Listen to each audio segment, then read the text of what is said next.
老张，我今天把辞职信删了，这已经是我这个月第3次新建文本文档，命名为辞职信，然后又在下班前默默把它拉进回收站。打工人的骨气，大概只值晚上10点钟打车报销的那10几块钱。删了。好，冲动是年轻人的特权，但对我们这种人来说，冲动是要付利息的。下个月的房租、自来水费，还有你那张额度快见底的信用卡，都在等着你那点窝囊费续命呢。是啊，真窝囊。我昨天熬夜到凌晨3点，做了整整60页的年度数据汇报 PPT。我为了对齐每一个像素，查了过去3年的历史报表，眼睛熬的全是血丝。但今天周会上，我那个连 Excel 公式都不会用的主管，拿着我的 PPT 在大老板面前吹了1个小时。大老板夸他高瞻远瞩，他转头对我说：“小沃啊，继续努力，公司不会亏待你的。”老张，那一刻我真觉得自己不是个人，我只是一块按月折旧的电池，电放完了就被随手扔进垃圾桶。电池？小沃，你太高看自己了。在资本眼里，电池好歹算是个固定资产，坏了还得走个报废流程。你现在连折旧的资格都没有，你和公司的关系更像是一个按月付费的软件订阅服务，不好用了，或者有更便宜的替代品了，老板在后台动动鼠标取消订阅，你就直接从这个系统里消失了，他们连1秒钟的伤感都不会有。我知道，所以我才害怕。我每天看着那些刚进公司，眼里还闪着清纯愚蠢光芒的应届生，我就浑身发凉。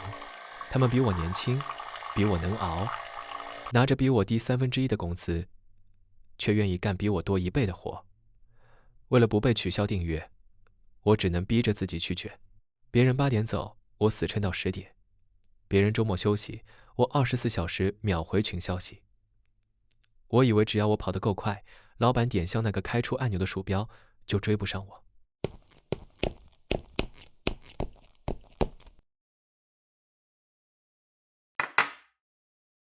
这就是最蠢的地方，小沃，你以为你在和别人赛跑，其实你只是被关在了一台关不掉的跑步机上。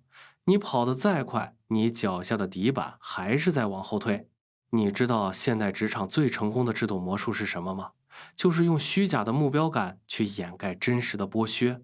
虚假的目标感什么意思？ AMP，他们给你画晋升的饼，给你设1年1变、越来越离谱的 KPI，给你划分各种 P 序列、M 序列的职级。他们让你觉得，只要你完成了这些数字，你就能掌控自己的人生，跨越阶层。但真相是，这些指标从设计出来的那天起，初衷就是为了让你永远差那么一点儿。就像老家拉磨的毛驴，主人在他眼前挂了一根胡萝卜，毛驴一抬头就能看见他为了吃这口胡萝卜拼命往前走，走的蹄子都磨出血了。可他一辈子也走不出那个磨坊，因为胡萝卜的线死死拴在他的脖子上。那不然呢？老张，不转圈我怎么活？现在的环境这么差，我不去抢那根胡萝卜，后面有1万头更饿的驴等着把我踩死，把我踢出局。我至少得留在局里吧？留在局里。好，那我问你，上个月因为不服从加班管理被裁掉的小李，他现在饿死了吗？没有，他拿着赔偿金回老家开了个水果店。虽然每天起早贪黑，但前天我看他发的朋友圈，整个人黑了，也瘦了，但笑得比在办公室的时候真实多了。可是老张，那是个例，他老家有房子，他输得起。我在这座城市里什么都没有，我输不起啊。你不是输不起，你是已经麻木了。你仔细想想，你在公司里熬夜学到的那些生存技能是什么？是怎么写出一份让领导看不懂但觉得很厉害的周报？是怎么在跨部门会议上精妙地把锅甩给其他组？还是怎么揣摩大老板的心思，在合适的时候拍马屁？小沃，清醒一点吧。这些所谓的职场核心竞争力，除了在这家特定的公司，在这个特定的恶劣生态里有用，在外面一文不值。你越努力，你和这家公司的绑定就越深。你越是个完美的螺丝钉，你就越无法离开这块生锈的铁板。这才是长达10年的温水煮青蛙。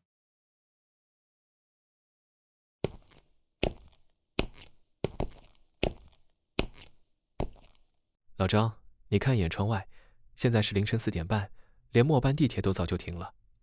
你说明白了这些底层逻辑，人是不是只会活得更痛苦？我以前以为我只要拿到那个优秀员工的奖杯，我爸妈在老家就能跟邻居炫耀，我在这座大城市就真正站稳了脚跟。可你现在告诉我，那只是一根拴在我脖子上的胡萝卜，那我这5年的熬夜、脱发、胃溃疡到底算什么？我连当一头合格的驴都要去和别人拼命吗？算你交的入场费。小沃，这个社会最厉害的地方，不是用鞭子抽你让你干活，而是让你自愿把绞索套在自己的脖子上，还觉得这是一种荣耀。你想过没有，为什么各大公司都在宣扬狼性文化，不奋斗无青春？因为他们需要你保持焦虑。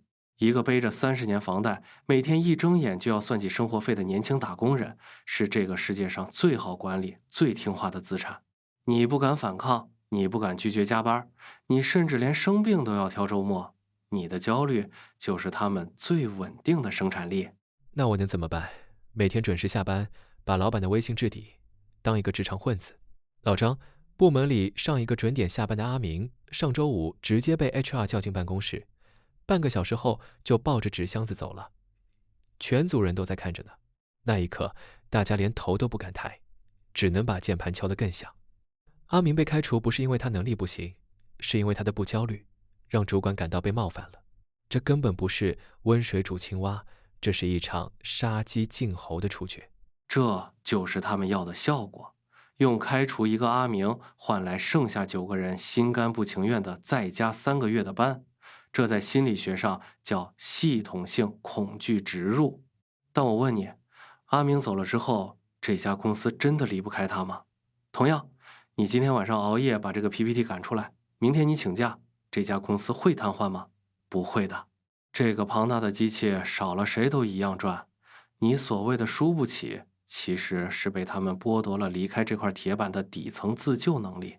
底层自救能力，我都把命卖给公司了，我哪还有什么能力？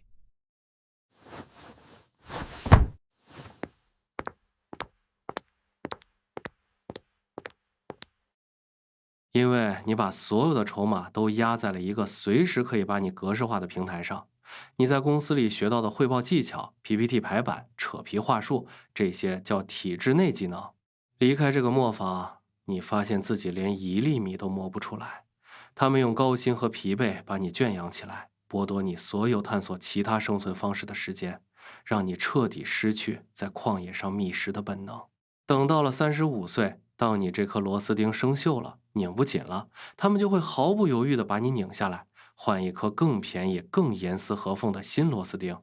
到那个时候，你连掀翻桌子的力气都没有了。老张，你别说了，你把我最后一点自欺欺人的遮羞布都撕碎了。那你告诉我，出路到底在哪？如果继续卷是慢性自杀，躺平是直接出局，那留给我们的第3条路到底是什么？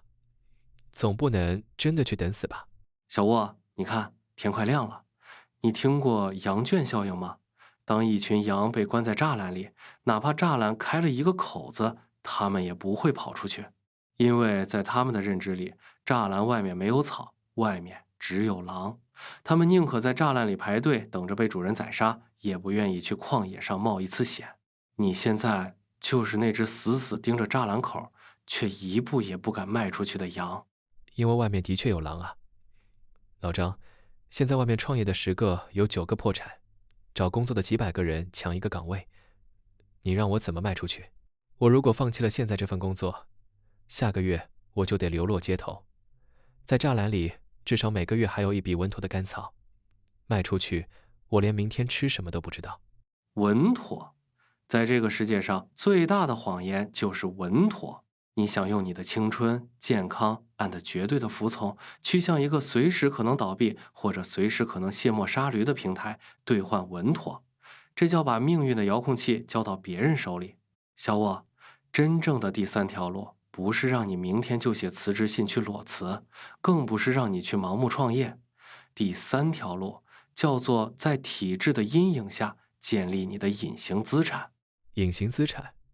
我都已经加班到天亮了，我哪来的时间和精力去搞什么隐形资产？我每天到家连洗澡的力气都没有，只想躺在床上刷短视频，把脑子放空。你说的这些，听起来就像那些成功学大师在灌毒鸡汤。那是因为你把精力全部浪费在给老板表演努力上了。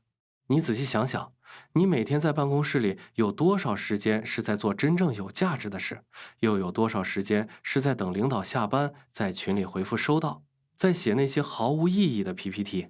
你在用身体的疲惫来逃避大脑的思考。所谓的隐形资产，第一步就是收回你的精力和注意力。公司给你发工资，买断的是你每天的8小时，而不是你整个人的灵魂和未来的可能性。收回注意力，说得轻松。老板一个电话打过来，不接就是态度问题。KPI 完不成，季度绩效就是倒数。在这个环境里，你怎么可能做到既能混下去，又能收回精力？因为你没有弄清楚工作的本质。工作是一场商业交换，不是一场道德修养。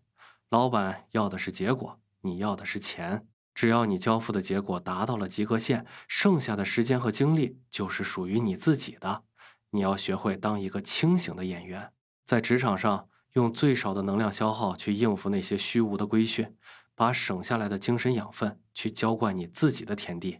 当你开始把公司当成一个提供现金流的跳板，而不是你人生的终点站时，这个绞肉机就再也伤不到你了。用最少的能量去应付规训。老张，我好像有点懂了。如果我不再去执着于老板的一个眼神，不再去为了虚无的晋升去和同事勾心斗角，我确实能省下大把的心智资源。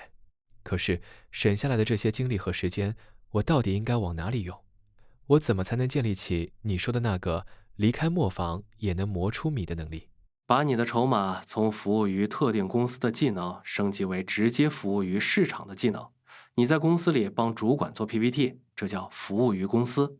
但如果你把你在行业里踩过的坑、总结的底层逻辑做成自媒体短视频，写成专业拆解，直接去面对全网的观众和客户，这叫服务于市场。只要这个市场还在，你就永远有饭吃。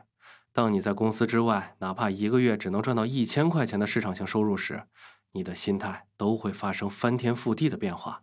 心态的变化就因为1000块钱？对，就因为这1000块。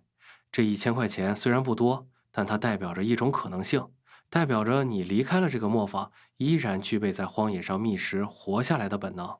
当你有了这个底气，明天主管再把不属于你的锅砸到你头上的时候，你就能平静地看着他，跟吞下那口气说不。你的不焦虑会变成你最强大的护身符，因为你随时可以掀翻桌子走人，而他才是那个死死被绑在椅子上，一旦被裁就一无所有的可怜虫。记住，孩子真正自由的羊，从不试图去讨好牧羊人，他们只会悄悄长出强壮的腿，然后在某一个平淡的清晨，越过栅栏，奔向属于自己的旷野。旷野？老张，我明白了。从明天开始，这台跑步机我不会再为它多跑一步了。很好，不过小沃，你得小心了。当你开始尝试收回注意力的第一天，这个系统就会立刻察觉，他们会用更精妙的陷阱，甚至是一场精心设计的职场 PUA 来重新驯服你。下一次，当主管把你单独叫进办公室，开始对你进行精神打压的时候，你知道该怎么应对这场最凶险的心理暗战吗？